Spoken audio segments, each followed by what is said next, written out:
નમસ્કાર વિદ્યાર્થી મિત્રો. આજે આપણે બીએમસી દ્વારા તારીખ 4/1/2025ના રોજ લેવાયેલ ટેકનિકલ આસિસ્ટન્ટ સિવિલના જનરલ સ્ટડીઝના પ્રશ્નોની ચર્ચા કરીશું. વિડીયો શરૂ કરતા પહેલા જો તમે અમારી એપ્લિકેશન ડાઉનલોડ ન કરી હોય તો કરી લેજો. એપ્લિકેશનમાં અમે દરેક એક્ઝામની ટેસ્ટ સિરીઝ મૂકતા રહીએ છીએ, તો ડાઉનલોડ કરવાનું ભૂલતા નહીં. તો ચાલો મિત્રો, આજના વિડીયોની શરૂઆત કરીએ.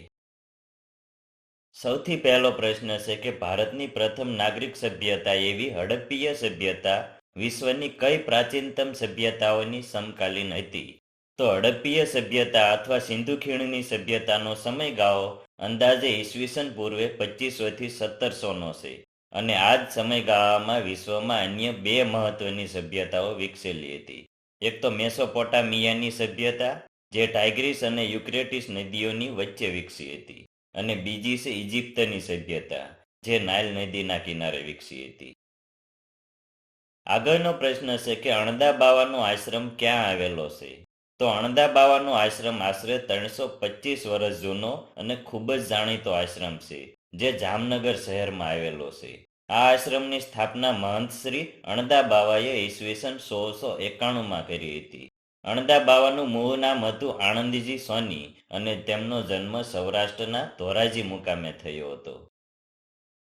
આગળ જોઈએ તો વર્ષ 2025 દરમિયાન આઈપીએલની કેટલામી ટુર્નામેન્ટનું આયોજન થયું હતું?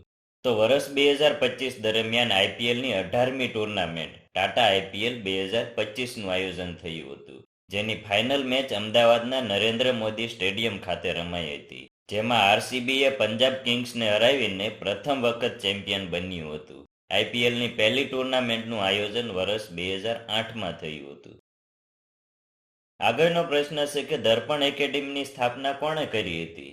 તો અમદાવાદમાં આવેલી પ્રસિદ્ધ દર્પણ એકેડેમી ઓફ પરફોર્મિંગ આર્ટ્સની સ્થાપના વર્ષ 1949માં પ્રખ્યાત નૃત્યાંગના મૃણાલિની સારાભાઈ દ્વારા કરવામાં આવી હતી. આ એકેડેમી નૃત્ય, નાટક અને અન્ય પરફોર્મિંગ આર્ટ્સની કલાઓને પ્રોત્સાહન આપવા માટે જાણીતી છે.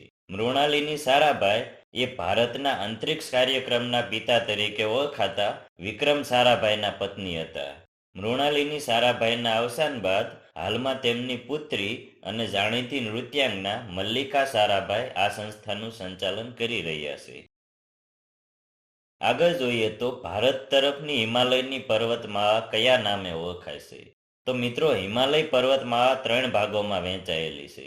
એક તો મહા હિમાલય, જે સૌથી ઊંચી છે અને ઉત્તર તરફ છે. બીજી છે લઘુ અથવા મધ્યમ હિમાલય, જે મધ્ય ભાગમાં આવેલી છે. અને એક છે શિવાલિકની ટેકરીઓ, જે સૌથી દક્ષિણ તરફ એટલે કે ભારત તરફની હિમાલયની પર્વતમાળા છે.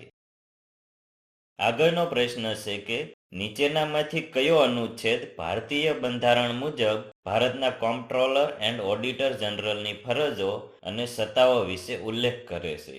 તો ભારતીય બંધારણના અનુચ્છેદ 149માં comptroller and auditor general of ઇન્ડિયાની ફરજો અને સત્તાઓ વિશે ઉલ્લેખ કરવામાં આવ્યો છે, અને તેની ફરજો અને સત્તાઓ સંસદ દ્વારા બનાવવામાં આવેલા કાયદા મુજબ નક્કી થાય છે. આગળનો પ્રશ્ન છે કે નાગાર્જુન સાગર પ્રોજેક્ટનું નિર્માણ કઈ નદી પર થયું છે? તો નાગાર્જુન સાગર પ્રોજેક્ટ ભારતનો એક મહત્વનો બહુહેતુક સિંચાઈ અને જળ વિદ્યુત પ્રોજેક્ટ છે, જે કૃષ્ણા નદી પર બાંધવામાં આવ્યો છે, અને તે તેલંગાણા અને આંધ્રપ્રદેશની સરહદ પર આવેલો છે. તે વિશ્વનો સૌથી મોટો મેશનરી ડેમ છે, અને આ ડેમનું નામ પ્રખ્યાત બૌદ્ધ ભિક્ષુ અને દાર્શનિક આચાર્ય નાગાર્જુનના નામ પરથી રાખવામાં આવ્યું છે. આગળ જોઈએ તો અનુચ્છેદ 19 અંતર્ગત નાગરિકોને કઈ કઈ સ્વતંત્રતા પ્રાપ્ત છે? તો ભારતીય બંધારણના અનુચ્છેદ 19 હેઠળ નાગરિકોને અહીં આપેલી 6 મૂળભૂત સ્વતંત્રતાઓ આપવામાં આવી છે, જેમાં વિચાર અને અભિવ્યક્તિની સ્વતંત્રતા, સમુદાય અને સંઘ બનાવવાની સ્વતંત્રતા, અને ભારતના રાજ્ય ક્ષેત્રમાં ફરવાની સ્વતંત્રતાનો પણ સમાવેશ થાય છે. માટે આપણો સાચો જવાબ આવશે ઓપ્શન ડી, આપેલ તમામ. આગળનો પ્રશ્ન છે કે વર્ષ 2025ની વિશ્વ રસીકરણ અને દુખાવાનો સામનો કરવા માટેના દિવસની થીમ શું હતી? તો આ દિવસ દર વર્ષે 17 જૂનના રોજ મનાવવામાં આવે છે. સંયુક્ત રાષ્ટ્રસંઘ દ્વારા 1995માં આ દિવસ મનાવવાની શરૂઆત કરવામાં આવી હતી. વર્ષ 2025માં આ દિવસની થીમ હતી restore the land, unlock the opportunities, જે જમીન પુનઃસ્થાપના દ્વારા બધા માટે નોકરીઓ, ખાદ્ય અને પાણીની સુરક્ષા અને અર્થતંત્રને મજબૂત બનાવવા પર ભાર મૂકે છે. આપણો છેલ્લો પ્રશ્ન છે કે અમદાવાદમાં નવજીવન પ્રેસની સ્થાપના ક્યારે થઈ હતી? તો મહાત્મા ગાંધીજીએ સત્ય, અહિંસા અને આઝાદીના વિચારોને જનતા સુધી પહોંચાડવા માટે 7 સપ્ટેમ્બર 1919ના રોજ અમદાવાદમાં નવજીવન પ્રેસની સ્થાપના કરી હતી. ગાંધીજીના પ્રખ્યાત સાપ્તાહિકો નવજીવન, જે ગુજરાતીમાં હતું, અને યંગ ઇન્ડિયા, જે અંગ્રેજીમાં હતું, આ સાપ્તાહિકો અહીંથી જ પ્રકાશિત થતા હતા. તો મિત્રો, આજનો વિડીયો જોવા બદલ આપનો ખૂબ ખૂબ આભાર. મળીએ નેક્સ્ટ વિડીયોમાં આપણે બીજા પ્રશ્નો પણ સોલ્વ કરીશું. Thank you.